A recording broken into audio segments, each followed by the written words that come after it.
আসসালামু আলাইকুম ভিউয়ার্স, আজকে আমি বানাবো দুধ ও ডাবের পুডিং। সারাদিন রোজা রাখার পর এই কলিজা ঠান্ডা করা ডাবের পুডিংটি খেলে সারাদিনের ক্লান্তি এক নিমিষেই কেটে যাবে। পুডিংটি তৈরি করার জন্য প্রথমেই নিয়ে নিচ্ছি একটি ডাবের পানি বের করে নিচ্ছি।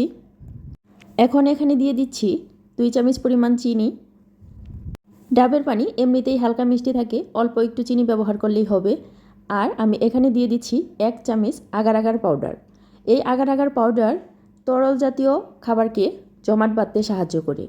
আপনারা চাইলে আগার আগারের পরিবর্তে এখানে হালাল জেলাটিনও ব্যবহার করতে পারেন। এখন ডাবের পানির এই মিশ্রণটা চুলায় দিয়ে 1-2 মিনিটের মতো জাল করে নিব। জাল করা হয়ে গেলে একটা বাটিতে নামিয়ে 10 মিনিট রেস্টে রেখে দিব। এটা ফ্রিজে রাখার দরকার নেই, এমনিতে 10 মিনিটের মতো রেস্টে রাখলেই এটা খুব ভালো করে জমে যাবে। এই তো ডাবের পানিটা খুব সুন্দরভাবে জমে গেছে। এখন এটা ছুরি দিয়ে ছোট ছোট টুকরো করে কেটে নিব।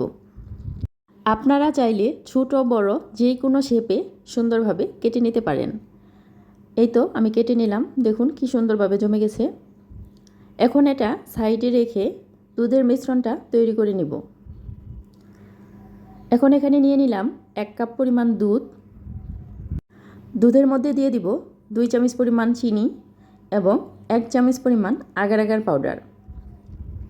এই আগার আগার পাউডার কিন্তু ঠান্ডা অবস্থায় দিতে হবে, এটা কোনোভাবেই চুলায় বসানোর পর দেওয়া যাবে না।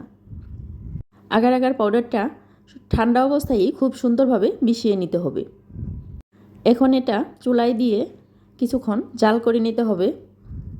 জাল করা হয়ে গেলে এখন আমরা যে পাত্রে পুডিং বসাবো সেই পাত্রে ডাবের যে জেলোটা তৈরি করে রেখেছিলাম সেটা মোল্ডে দিয়ে দিব।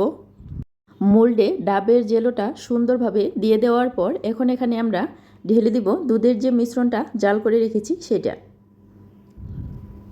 দুধের মিশ্রণটা দিয়ে দেওয়ার পর এখন ডাবের পুডিংগুলো চামচ দিয়ে খুব সুন্দরভাবে সমানভাবে ছড়িয়ে দিতে হবে। এই দুধটা কিন্তু গরম অবস্থায় ঢেলে দিতে হবে, ঠান্ডা হলে কিন্তু এটা জমে যাবে। ডাবের জেলোগুলো খুব সুন্দরভাবে ছড়িয়ে দেওয়ার পর এখন এটা রেখে দিতে হবে 10 থেকে 15 মিনিট। ফ্রিজে রাখার দরকার নেই, এটা বাইরে রেখে দিলেই জমে যাবে। এই তো 10 থেকে 15 মিনিটের মধ্যেই আমার পুডিংটা খুব সুন্দরভাবে জমে গেছে। এখন এটা মোল্ড আউট করে নেব। মোল্ড আউট করার জন্য ছুরি দিয়ে চারপাশ থেকে আলতো করে ছাড়িয়ে নিচ্ছি। এখন এটা একটা পাত্রে ঢেলে নিব। মাশাআল্লাহ, পুডিংটা এত সুন্দর হয়েছে দেখেই যেন প্রাণটা ঠান্ডা হয়ে গেল। এখন এটা আমি পরিবেশন করার জন্য সুন্দরভাবে কেটে নিচ্ছি। মাশাআল্লাহ, পুডিংটা দেখেই বোঝা যাচ্ছে খেতে কত মজা হবে। আপনারা চাইলেও এই রেসিপি ফলো করে তৈরি করে নিতে পারেন মিল্ক কোকোনাট পুডিং।